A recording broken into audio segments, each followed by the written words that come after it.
So the ban on fracking, which was introduced 3 years ago after earth tremors in Lancashire, has been lifted. The government says it will help our energy security. But in future, fracking can only happen where local communities support it.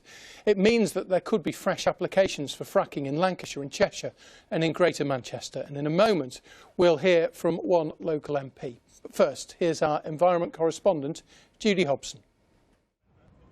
The gates to the fracking site at Preston New Road near Blackpool remain firmly shut. But for how long? Fracking here caused earthquakes, forcing the government to ban it in 2019. But today the ban was officially lifted. It is more environmentally friendly to use our own sources of fuel rather than to extract them from other countries and transport them here at great cost, both financially and in terms of carbon. This prompted many North West MPs to raise questions. One thing I think the Secretary is perhaps not aware of is the strength of opposition to fracking in communities like mine in Lancashire. His manifesto said that we will not support fracking unless the science shows categorically that it can be done safely. Exactly. The science has not proved categorically that it can be done safely. To try to get that proof, the government commissioned a report into the safety of fracking. That was published today, but the authors said predicting earthquakes remained a scientific challenge. Ministers are also considering raising the legal limit for the earth tremors it causes. Permission for Cuadrilla to carry out fracking here has now run out, but they still have 2 wells that were never capped. So in theory, they could be fracked again. It depends how quickly we can get the consent to go ahead. We've heard this morning that the government has lifted the moratorium. That's a fantastic first step. We need to go through the planning process as does everybody else. So we need to take those steps. But once they're taken, we could be flowing shale gas from initial wells, initially in small quantities, within 6 months from our existing site. So it's just over there in the field, just beyond the road. This is the last thing Susan Holliday wants to hear. She lives 500 metres from the shale gas site and has fought against fracking for 8 years. I've seen nothing that shows that the science has actually proved that it is safe to frack. Certainly nothing's changed with our environment. You just can't understand it, especially when they're supposed to be trying to tackle climate change. The shale gas industry never claimed it would lead to lower gas prices, but would secure supplies. But some experts say progress in UK fracking has been slow and question whether enough shale gas could ever be produced. We would need hundreds of wells to be drilled every year. So far, over the last decade, we've drilled 12. And none of them have produced a single molecule of methane that's been sold commercially. So we just haven't proven over the last decade it can be done. Lancashire hasn't worked. There could now be new planning applications for fracking in Lancashire, Cheshire and Greater Manchester. The government has said future applications would need local community consent. I'm quite angry about it because we've been under siege for 10 years. It's just not fair. We've said no, no, no, and we've been proved right time and time again. And here we are again, being interviewed about the moratorium's gone and we're having to fight for our corner again. It's just not fair, is it? We keep getting disturbed. You just don't know what's going to happen next. You think it's gone away and then it comes back again like a bad penny. Green groups say fracking would be a backward step, but the government insists it's needed in the current energy crisis. This is an industry which remains as controversial as ever.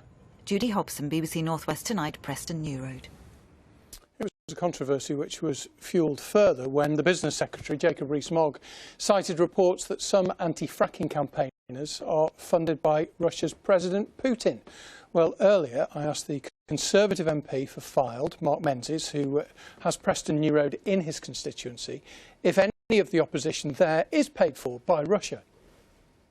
No, I mean, this is such a serious issue that, you know, coming away with sort of flippant or, quite frankly, stupid comments doesn't really help, you know, anyone's case or anyone's argument. So, you know, I hope the Secretary of State doesn't repeat this, you know, kind of thing, because, you know, my constituents expect government to look at this seriously, to base it, as government has said, on science and on facts, not on glib comments. So, you know, let's hope that's the last we've heard of this. Talking about the science, the Conservative manifesto in 2019 said we will not support fracking unless the science shows categorically that it can be done safely.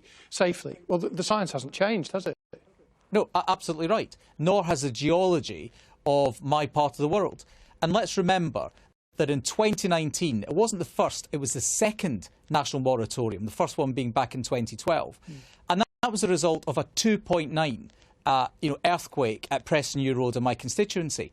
So when it comes to the science and the geology are crystal clear that this part of Lancashire simply cannot sustain hydraulic fracturing.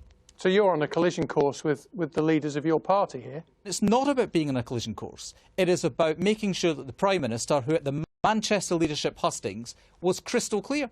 She said that fracking for shale gas would only take place where there was local consent. Now, that was a matter of weeks ago. Nothing has changed in those weeks other than she's now Prime Minister. And so that means one thing and one thing only, and that is fracking can only take place where local consent exists. And what does local consent mean in your view? Well, that is a $50 million question, and we pushed the Secretary of State on that today. What is the definition of local? He didn't know.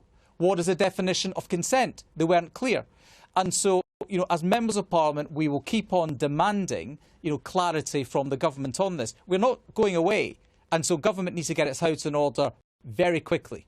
What would you say to people who do support fracking, who say we need more of our own energy supplies, especially at the moment, and therefore fracking is a good thing? Well, this is why the Prime Minister was crystal clear. She said that fracking would only take place where there's local consent.